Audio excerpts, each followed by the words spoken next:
Est-ce que je compte? Est-ce que je compte? Il faut qu'il y ait des changements. Bien aimé, tu dois prier que tu puisses être un porteur de changement. Partout où tu arrives, que les gens sentent un changement est arrivé.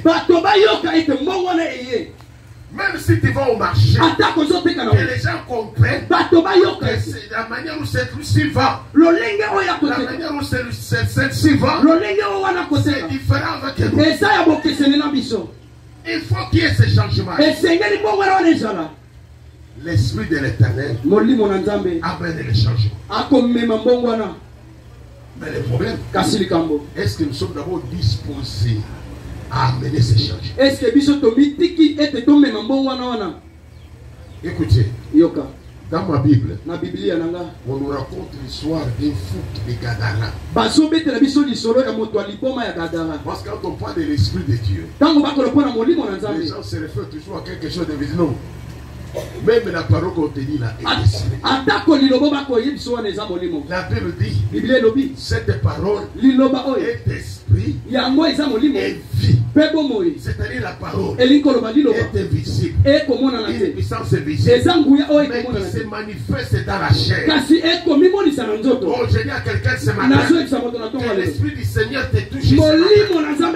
Que tu vives des choses que l'homme n'a jamais vues. Que tu expérimentes des dimensions que l'homme n'a jamais expérimentées. Quand on dit que l'Esprit, cette parole est esprit et vie. Ça ne doit pas rester tout simplement spirituellement. Et vous les racontez comme des fables. Oh Dieu béni, Dieu guérit, Dieu assiste. Là ce sont des paroles. Mais quand on dit c'est vie, on vient de dire que Dieu béni, quantifie la bénédiction. Dieu guérit, quantifie la guérison. Dieu assiste, quantifie les secours. Il doit être une démonstration de la parole. Il doit être une manifestation physique de la parole. Amen. Est-ce que tu peux ce matin chercher cet esprit-là pour que les choses changent? La Bible nous dit que ce monsieur-là qui était fou, la Bible nous dit qu'il demeurait dans le cimetière. Et il était lié par plusieurs chaînes. Mais toutes ces chaînes-là ne pouvaient lui apporter comme solution. Il s'est lapidé, se tourmentait jour et nuit. Écoute mon frère et ma soeur. Peut-être depuis le début de l'année jusqu'à ce moment, il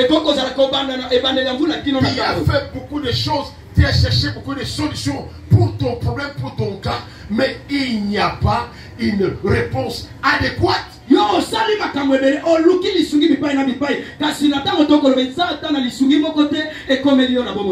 comme ce fou-là. Les chaînes qu'on les ligotait, c'était des solutions purement charnelles. Et il demeurait dans les cimetières. C'est-à-dire il attendait déjà sa mort. Oh, il y a des gens qui croient qu'avec ton problème, la solution qui te reste, c'est de mourir.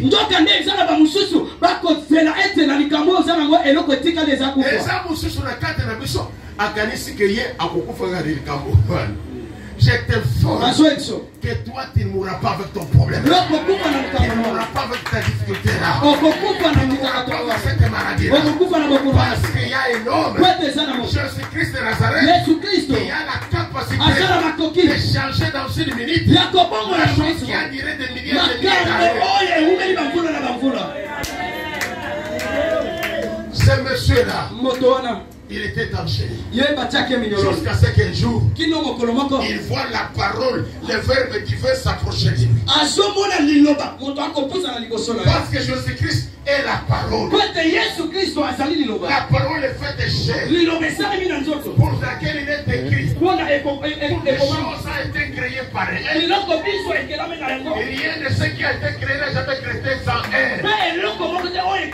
C'est cette paroles que je t'annonce, c'est des paroles que je t'annonce ce matin. À la capacité que là où tu te retrouves dans l'impossibilité, et que ce matin que ça peut se créer une solution adéquate, une solution très importante. Écoutez, c'est monsieur qui est assis là.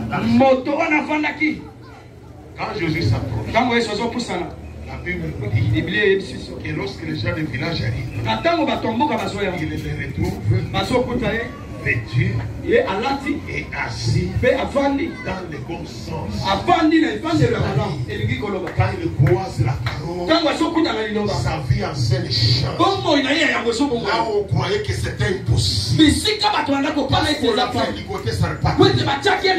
t'informe mon frère et ma soeur, rien n'est impossible à celui qui croit. Ne te décourage pas. Approche-toi à ta parole. Approche-toi à la parole. Nous sommes les 4 le 20 combien? Oui. Moi, Adolphe, je crois que ce que Dieu m'a promis pour cette année, le 31 minuit, ça doit s'accomplir. Je crois un Dieu de miracles. Je crois un Dieu de multiples possibilités. Ne te décourage pas. Parfois, quelqu'un s'est dit, Dieu m'avait parlé cette année, tu dois faire telle chose. Et je n'ai pas fait. Non, je t'informe que tu n'as pas encore échoué. Tu n'as pas encore échoué. Tant que l'année n'est pas terminée, il y a encore une possibilité.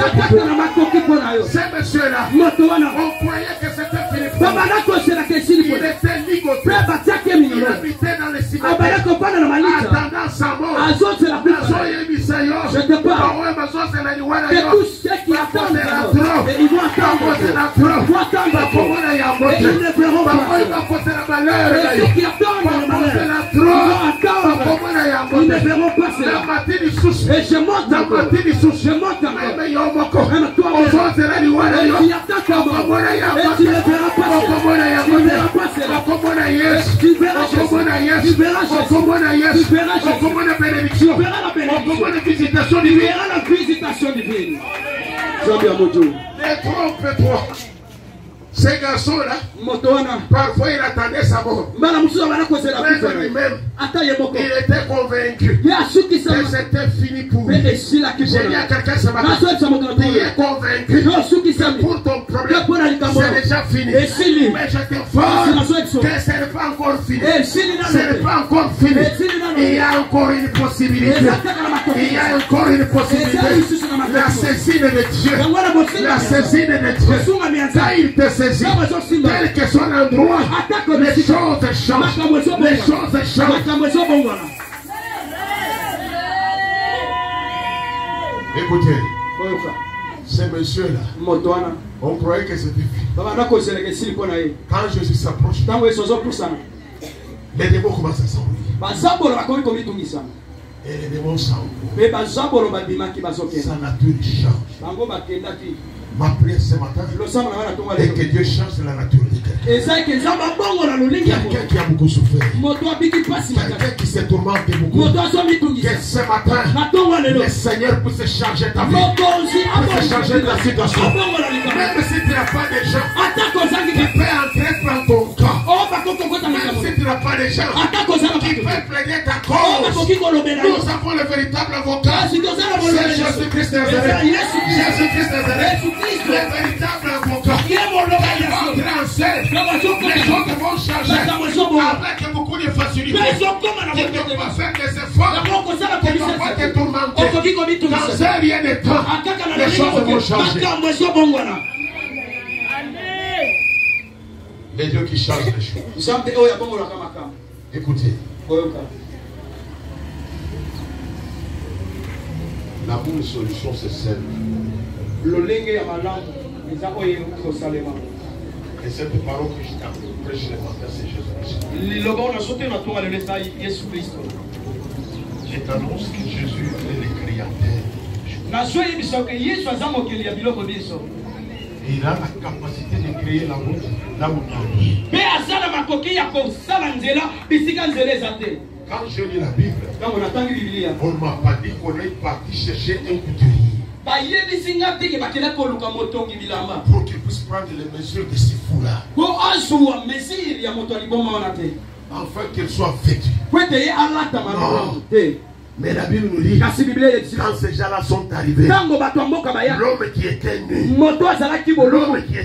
on les retrouve vêtus. Quand on dit dans le bon sens, il raisonne bien, il parle bien, il est même bien vêtu, il est bien rasé, il est bien sapé. Je t'informe, les gens qui croient que toi tu es à la fin, les gens qui croient que ça, eux, tu ne peux pas vivre. Je leur lance un défi. Cette année ici, avant que ça puisse terminer, il y a des choses qui vont se passer. Au lieu que tu sois un fardeau pour eux, tu seras une bénédiction pour eux. Au lieu que tu sois un mendiant pour eux, tu seras un distributeur automatiquement. Parce qu'il y a un Dieu qui a décidé d'aller vers toi. Oh, écoutez, les dieux qui amènent des solutions là où il n'y a pas de solution. Mais t'en prie pas. Il amène les solutions là où il n'y a pas la solution. Ces messieurs dans les cimetières attendaient la fin des choses. On sait qu'il était comme sa mort. C'était une route, un boulevard qui l'amenait à la bénédiction. J'ai dit à quelqu'un ce matin que ton problème devienne une route qui t'amène à la bénédiction. Que ton impossibilité devienne une route qui t'amène à la bénédiction. Oh, parfois tu ne me crois pas. Je prends un autre exemple là. Pierre se retrouve dans une barque. Ils sont en train de naviguer. Il regarde, vous connaissez l'histoire, papa, quand nous avons prêché une fois, il voit Jésus comme un fantôme. Donc, mais ce qui m'intéresse maintenant, c'est pourquoi Pierre dit Jésus ordonne que je puisse arriver ici. C'est Pierre-là, il savait qu'un homme ne peut jamais marcher sur les eaux, à part les bateaux. Il dit, ordonne que je vienne vers toi. Mais pour aller vers Jésus, entre dans la barque, et là où il y avait Jésus, c'était de l'eau. C'était impossible de marcher au-dessus de l'eau. Mais écoute, comme Jésus est au devant, comme il a dit un mot, Pierre va marcher sur les eaux. L'eau qui est liquide, l'eau devient solide. Pierre qui est un homme, il devient comme un roi.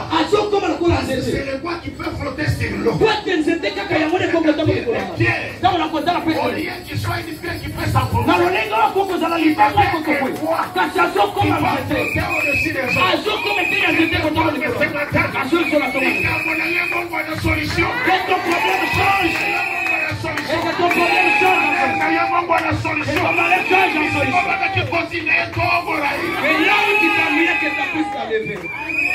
Écoutez, Pierre commence à marcher. Il ne pouvait pas rentrer. Même quand on dit qu'il commençait à s'enfoncer, il ne rentrait pas vers la barque, mais il allait vers Jésus.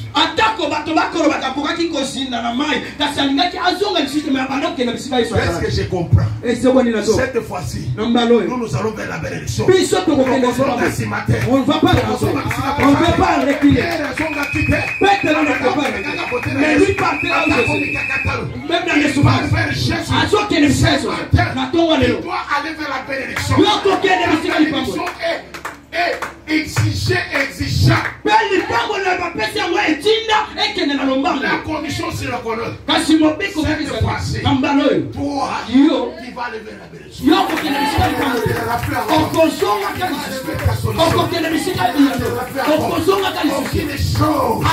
ne t'attirera vers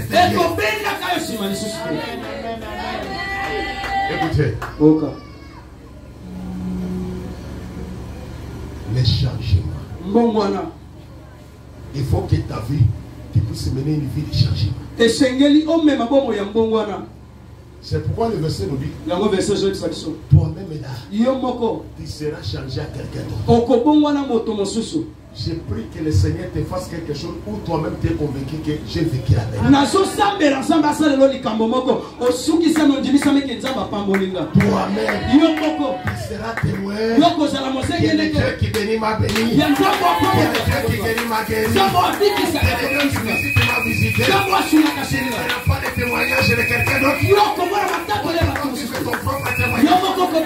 Cette fois-ci, nous n'avons pas besoin de témoignages de voisins. Même les témoignages bibliques. Les témoignages personnels. Les choses que nous avons vécues. Les choses que nous avons touchées. Les choses que nous allons faire avec. Les changements. Écoutez. Quand l'esprit décide, il y a un quand l'esprit décide, il n'y a aucun blocage, aucun demande de possible. Lorsque Pierre a commencé à marcher, même la force dépasantée ne pouvait jamais lui faire équilibre. Il savait que les gens pouvaient s'éloigner. Il a vu des gens s'éloigner parce qu'il était interne. Mais comme le Seigneur a ordonné, comme il a donné de l'ordre, lui ne pouvait pas s'éloigner. Ma prière ce matin, que l'ordre du Seigneur puisse tomber dans ta vie. Que l'ordre du Seigneur puisse tomber dans ton foyer. Même si ton foyer était tenté de t'écrire, que le Seigneur puisse accorder l'ordre afin que ton foyer soit restauré. Même si ta vie était tentée de dégringoler, c'est ordonné afin que ta vie puisse redémarrer. Parce que le thème, c'est le démarrage automatique par l'aide du Saint-Esprit. Que ce qui a été bloqué dans ta vie, que l'autre qui ne marche pas puisse marcher. Quand on croise Dieu, lui qui est Dieu, Dieu est esprit. Jésus, la parole est esprit. Quand il les croise, les choses changent. Un jour, c'est même Jésus. Il va croiser Pierre au début. On lui présente. Il regarde Pierre. Ça, c'est Jean chapitre 1, verset 42. Jean chapitre 1, verset 42. Jean 1, 42. Il dit à Pierre, tu es Simon, on t'appellera Képha. C'est-à-dire, on va t'appeler Pierre. Est-ce que vous comprenez? Amen. Mais moi je comprends quelque chose. Simon c'est un homme. Un homme, même avec les rasoirs, il peut les blesser. Avec les pieds, il peut blesser l'homme. Avec la machette, il peut blesser l'homme. Avec le coup de fusil, la balle va tuer l'homme. Mais écoutez, une pierre avec la machette, les femmes sont mariées. Avec les rasoirs, les femmes sont mariées. Avec les pines, les femmes sont mariées. Même les coups de balle, dans une pierre, ces femmes sont mariées. Ça signifie que Pierre, Simon, qui est vulnérable. Vulnérable, quelqu'un qu'on peut toucher, qu'on peut faire du mal facilement. C'est parce que tu es Simon. Mais quand je te fais pied, on te fait du mal. Il faut beaucoup de calculs. Il faut beaucoup d'exercices. C'est le matin. Il faut que Dieu change ton nom. Si aujourd'hui, même les petits sorciers te font du mal, c'est parce que tu es encore Simon. Si un féticien peut te faire du mal, c'est parce que tu es encore Simon. Quand tu deviens Pierre, il y a des difficultés pour qu'on puisse t'atteindre.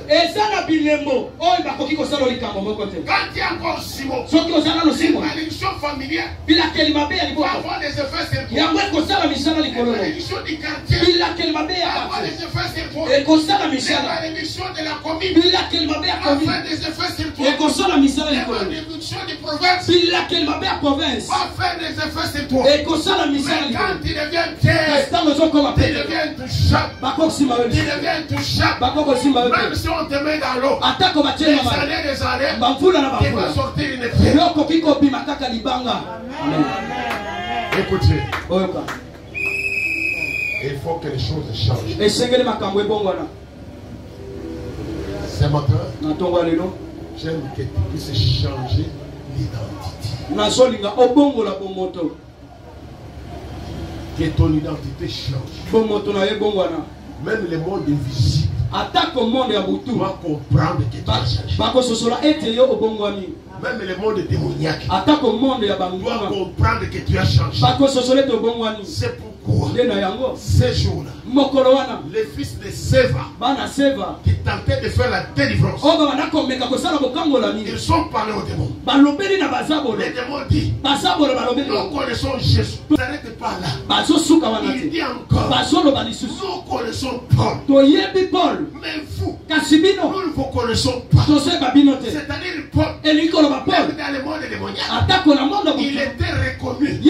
Paul, c'est lui qui avait la capacité de les commander. Il devait obéir. Vous comprenez? Il faut que même les démons comprennent que quand toi tu les commandes, ils obéissent. Quand tu leur donnes l'ordre, ils exécutent. Il faut changer l'identité.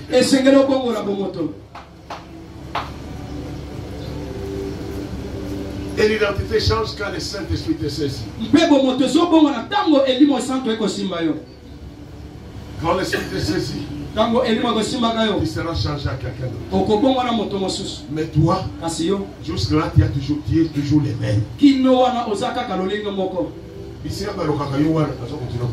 Là où on t'envoûte toujours. Là où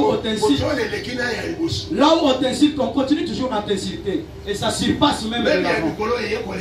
Même pour ce jour, ça dépasse. Là où on t'a reconnu que tu souffres, mais ici tu es devenu plus. Mais les choses doivent changer. Il faut que les gens comprennent que là où tu croyais que tu es pauvre, tu as reçu le Jésus. Le Jésus qui est enrichi. Il découvre que tu n'es pas encore le même pauvre. Là où croyons peut te faire du mal facilement. Qu'ils comprennent que leur envoûtement, leur ensorcellement ne peuvent rien te faire. Là où on croyait qu'on peut t'embarquer facilement, on peut même t'empoisonner. Ils comprennent que même si tu prends le poisson, il ne mourra pas. C'est un verset biblique. Écoutez, je vais terminer par un exemple. En Tanzanie, il y avait un fermier, un grand fermier. Et ce fermier-là, il avait les gens qui gardaient ses troupeaux. Alors un jour, ce blanc s'était disputé avec sa femme.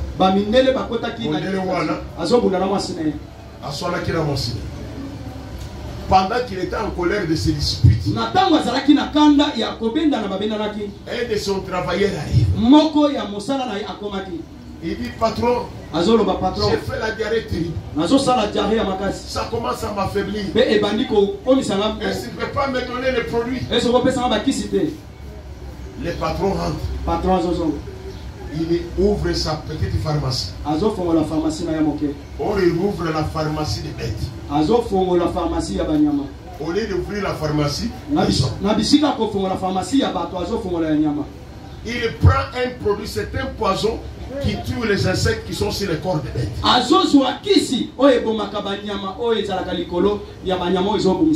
Il amène, il ouvre le flacon. Non, aïe, a fongoli bouteille. Il met dans les bouchons quelques grammes, il fait boire le monsieur. Il met pour la deuxième fois l'homme avale. Il part, il dépose sur la table sa bouteille. Vers minuit, la colère est déjà partie. Il vient pour entrer dans le salon. Il voit la bouteille ouverte. Il se pose la question. Comment on a ouvert la bouteille?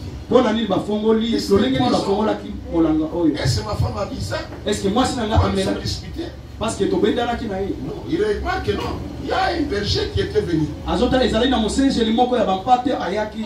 donné le poison à un berger.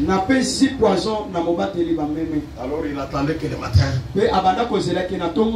on va lui annoncer la mort de ce monsieur. Le matin à 5 heures. À 5 heures, on toque à la porte. Lui dit maintenant c'est fini. On annonce la mort. Il ouvre. Il voit les bergers. Les bergers vont le sentir.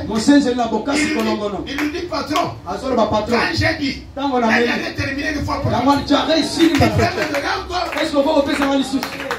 Écoutez, l'homme s'étonne. La dernière immédiatement terminée. Lui, il donne le poison. Lui, le berger, il boit les médicaments. Et la diarrhée s'arrête. Oh, si c'est un passage avec le Chanel. J'ai dit, là où on t'a maudit, que la malédiction change à malédiction. Là où on t'a bloqué ta vie. C'est un bout de mal. Deviens une grande bénédiction. Un témoignage pour ta vie. Et pour même tes ennemis. Bamone na kayo passe sur baloki bamone salem. Tu tout royo. Baloki yo fuluki. Baloki yo fuluki. Ba comprendre que ce qui te loki azo fuluki. Comme tu sais que ça fuluki te totika. Amen. What do you want to me? Interprète frère, là ici. Interprète. What do you parler français? Tu sais pourquoi on t'ensorcelle? C'est parce qu'ils sont si. Tu vas te réveiller le matin et tu vas témoigner pour eux. Je n'étais pas dormi. Je n'étais pas dormi. Donc je n'étais pas dormi. Donc j'ai fouillé, mais il me poursuivait. J'ai fouillé, il me poursuivait partout. J'ai pas pu.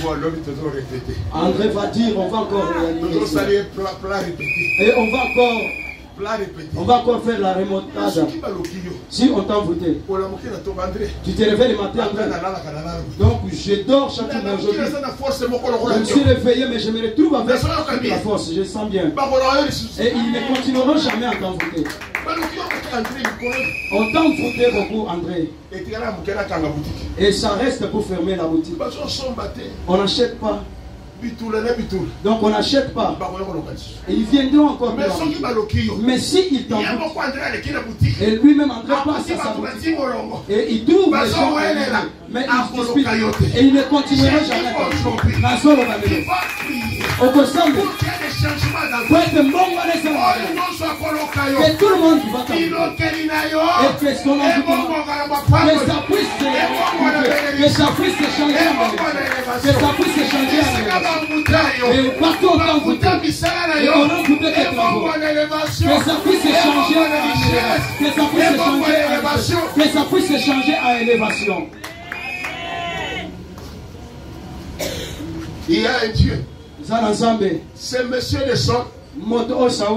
Il n'était pas parti pour prophétiser. Il était parti pour chercher les bêtes, les ânes perdus. Mais dans ces démarches-là, il va croiser les prophètes. Le prophète lui dit, toi ton problème, c'est d'aller voir où les prophètes descendent. Et il devrait obéir. Le problème, c'est obéir à la parole. Parce que comme Dieu m'a dit, nous sommes dans l'année de démarrage automatique. Je n'attends pas que ça puisse se faire. Mais je crois que ça doit se faire. Je te dis, qu'on le veuille ou qu'on le veuille pas, toi, il y a les démarrages automatiques qui vont se faire. Il y a des choses qui vont se faire. Saoul a dit ça. Même Yosso te disait le Kelo. Même toi, quand on peut te dire aujourd'hui, tiens-toi, je commence à prophétiser. Papa, que je suis ici même, je ne le tiens pas. Saul n'a pas dit ça. Saoul a le son problème, j'ai même tout pour ce prophète. Quand il commence, moi aussi je commence. Cette année, s'il y a des riches, moi aussi je serai riche. S'il y a des grands, moi aussi je serai grand.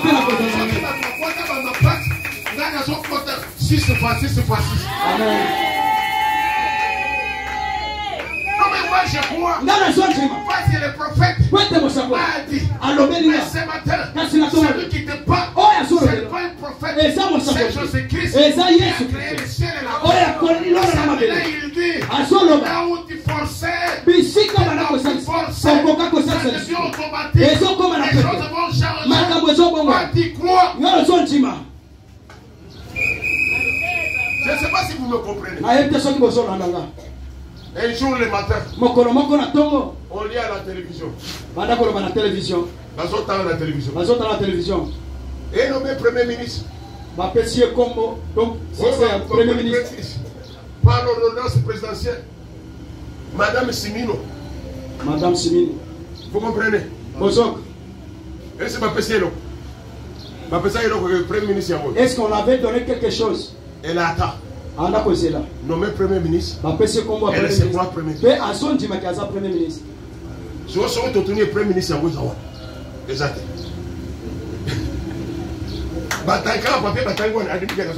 C'est seulement le papier qu'on a lu là. Donc il se retrouve qu'il est Premier ministre. Quand il passe, on lui pose la question.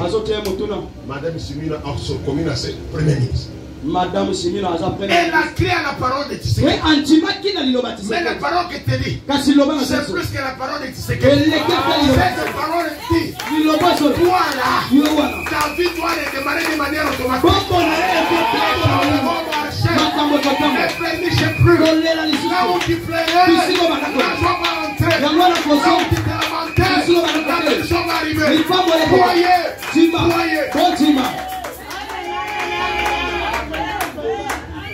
Mais si le monde peut croire, pourquoi toi tu ne crois pas? Mais ce qui m'a dit pourquoi toi tu ne peux pas croire? Les gens de ce monde croient. Nous avons les gens même qui étaient rebelles ici. Il faut la réanimation. Kabila lui nomme colonel, général-major. Il n'a jamais été ni colonel. Non, comme colonel. Ni capitaine. était.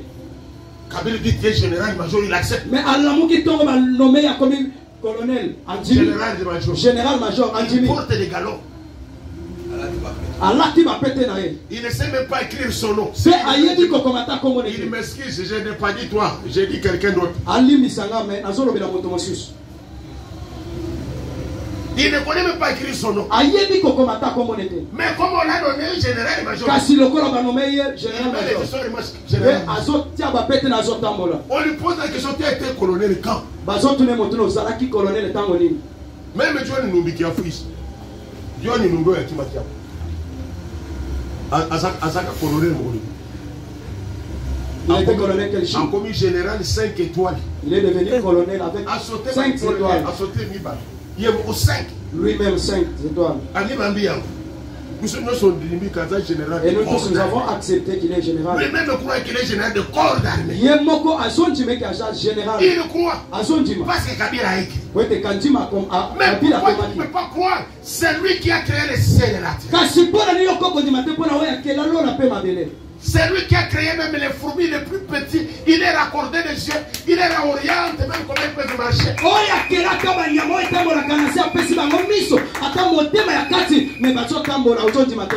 A créé la qui sont de son dos il a créé ça.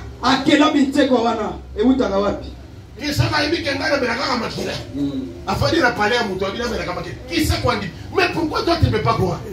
Les insectes acceptent de boire les sangs chaque jour. Mais pourquoi toi tu ne peux pas accepter? Tu dois croire à la parole. Tu dois accepter ce que Dieu dit. Tu dois faire ce que Dieu dit. Et nous allons vivre de grandes choses. Les miracles ne sont pas loin. miracles ne sont pas éloignés. Les problèmes, c'est d'accepter la parole de Dieu.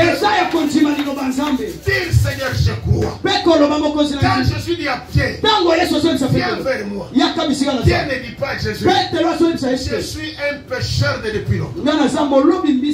Jamais l'homme n'a marché sur les gens. À part les fantômes. À part les fantômes. À part les fantômes. Je n'ai jamais vu quelqu'un marcher sur les gens. Mais comment tu me dis, moi, Pierre, expérimenter des gens. D'abord, ce jour-là, quand tu es venu prêcher, tu étais assis dans ma baille. Pourquoi tu t'es pas mis au-dessus des gens? Parce que tu savais que tu allais t'enfoncer. Pierre n'a pas discuté. Il a créé. Comme tu dis, viens, moi je parle. Comme il nous a dit, l'année de démarrage automatique. Que toutes choses dans nos vies seront automatiques. À parler de Saint-Esprit. Même si nous ne voyons pas, il est le visible. Le Saint-Esprit qui va nous conduire dans la destinée. Nous n'allons pas échouer. Nous n'allons pas mourir sans que nous puissions vivre la même vie. Que Dieu vous bénisse. Le temps est terminé. Tu peux t'incliner dans la prière. Ce matin, j'aime que tu parles à Dieu. Tu dis Seigneur, saisis-moi. Seigneur, saisis-moi. J'ai besoin de ta saisie. Tu dois dire Seigneur, saisis-moi. Je vais être une autre personne. Je vais être un autre homme. J'ai vécu comme Simon. C'est là où j'étais exposé. C'est là où on pouvait me voir, me toucher. Mais maintenant, je dois vivre comme Pierre. C'est pourquoi ce matin, tu vas élever ta voix. Tu vas dire des choses à Dieu. Seigneur, tu connais mon problème. Seigneur, tu connais ma situation. Tu connais mes difficultés. Ces jours-là, à Gadara, le fou n'est pas allé vers toi. C'est toi qui es allé vers le fou. Ce matin, Seigneur, j'aime que tu viennes vers moi. Que tu viennes vers mon problème. Que tu viennes vers ma difficulté. Que tu viennes vers mes soucis. Et que tu m'accordes la solution durable. La solution visible. La solution palpable. Élève ta voix. Commence à parler. Commence à parler. Commence à parler. Évoquez le Seigneur dans ta vie. Commence à parler. Évoquez Dieu dans ta vie. Commence à parler. Commence à parler.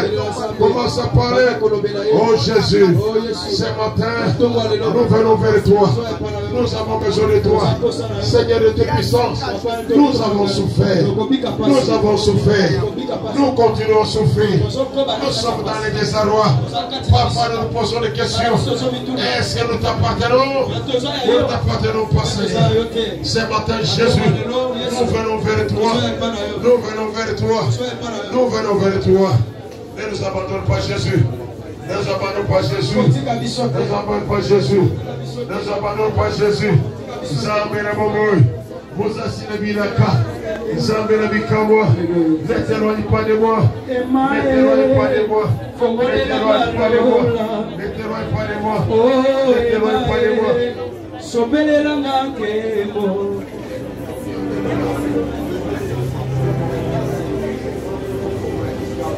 Zambela, Zambela, Zambela, Zambela, Zambela, Zambela, Songola Mugongola yo, Bena Mugongola Pansak. Zambela lona yo kelayo, Zambela lona benda yo, Zambela lona sunga yo, Zambela lona batera yo, Zambela lona peso yalo. Oh Jésus, oh Jésus, oh Jésus, Zambela bobo, toke de payadan, toke de la lisa, toke de la lisa bela bobo, yosa lisa bela bokas, yosa lisa bela bobo, Zambela toke de mi poso yo, Yo Jésus, vous allez saber. Vous allez tacha, vous allez na yo, Et so kwa mona ba moto na biso. Mosusu azakelo kola yo sambe. Ah, nous venons à toi, Seigneur. Seigneur Jésus, tu veux le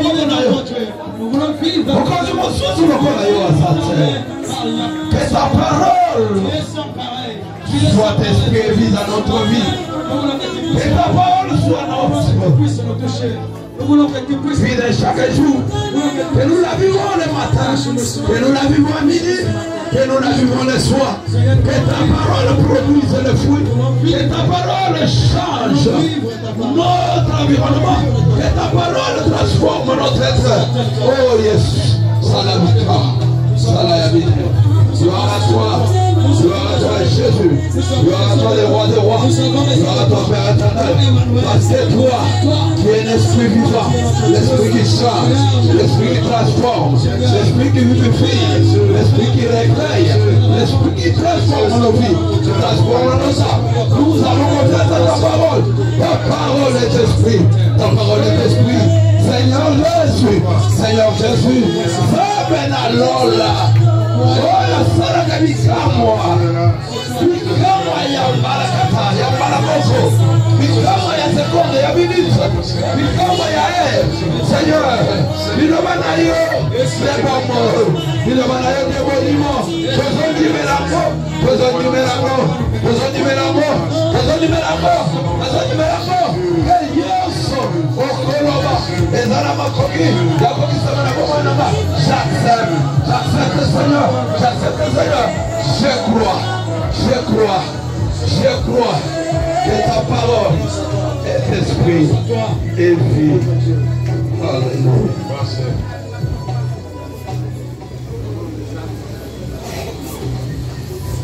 Amen.